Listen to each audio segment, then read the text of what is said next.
German occupation of Czechoslovakia in rare photos. After Germany's annexation of Austria in March 1938, Prime Minister Neville Chamberlain traveled twice to the continent hoping to appease Hitler's aggressive intentions, and to prevent another destructive European war, but with a distinct lack of success. Czechoslovakia had signed treaties with France in 1926 and with the Soviet Union in 1935 precisely to protect itself against German aggression.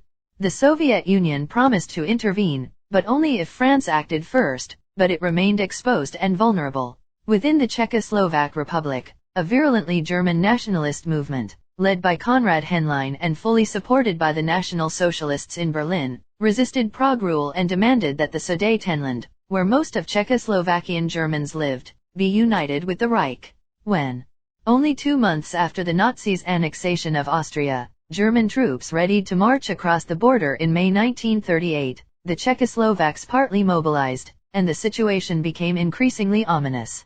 On September 23, in a desperate gesture, Czechoslovakia once more mobilized its army and air force.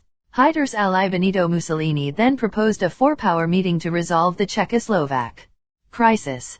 The famous conference convened on September 29 to 30, 1938, in Munich with representatives of Germany, Great Britain, France, and Italy in attendance, Czechoslovaks being notably absent.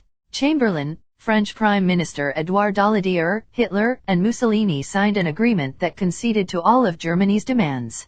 On the morning of March 15, German troops entered the remaining Czech parts of Czechoslovakia, Rest-Czechia in German, meeting practically no resistance. The only instance of organized resistance took place in Mistek, where an infantry company commanded by Karel Pavlik fought invading German troops. The Hungarian invasion of Carpatho-Ukraine encountered resistance, but the Hungarian army quickly crushed it. On March 16, Hitler went to Czech lands and from Prague Castle proclaimed the German protectorate of Bohemia and Moravia. There are sources that highlighted the more favorable treatment of the Czechs during the German occupation in comparison to the treatment of the Poles and the Ukrainians.